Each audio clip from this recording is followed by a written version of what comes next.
Just go hike up to the top of a mountain and look out.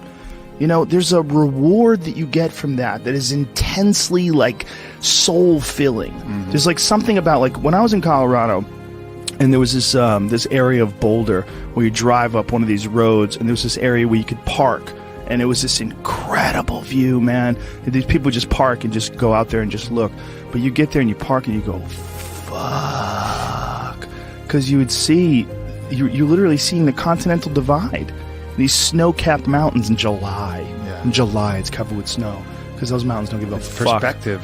Oh. You know, just this whole new perspective on it. And I think nature, I think the ease of suffering is always in presentness. You know, when you're in presentness, truly locked in presentness, there is no suffering. There can be pain, but no suffering. Suffering is something created by our own minds. And I think nature is one of the great ways to do this, because humans, we learn, we take cues from our environment, and nature, as I was saying earlier, is always in the present. You know, there's this natural presentness of all the animals, everything around you.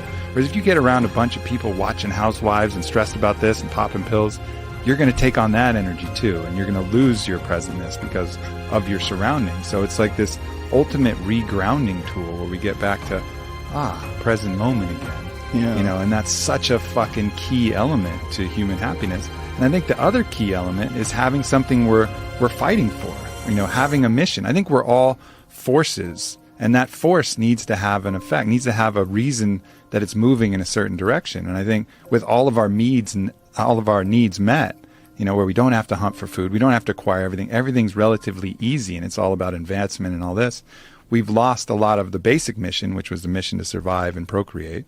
You know, so, and we haven't replaced it with any other universal mission, which is, I think, one of the big allures of these things like wars and these things like creating an enemy. Well, at least then you have a mission. And when you have a mission, human beings are happy. You know, like Bertrand Russell talked about, he did a book, Conquest of Happiness, and he had his own fucked up attributes. Every time I bring him up, people talk about his fucked upness. He was into phrenology, and he might have been a racist, whatever, but he was a good philosopher. Smoked constantly. Yeah. But anyways, he talked about the happiest person he knew. The happiest person he could find was a groundskeeper on a manor who every day woke up and was at war with the rabbits of the grounds.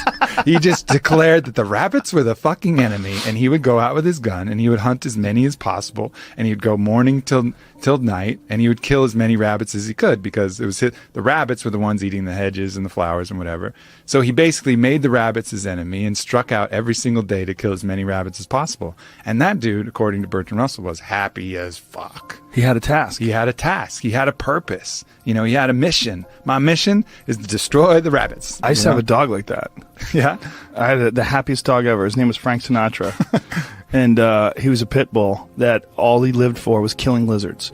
And my house, my old house, not the house I'm in now, but my old house, had this one, it's like on a hill, and there's this one wall where these lizards would run up the wall. And so Frank, I would literally let him out in the morning.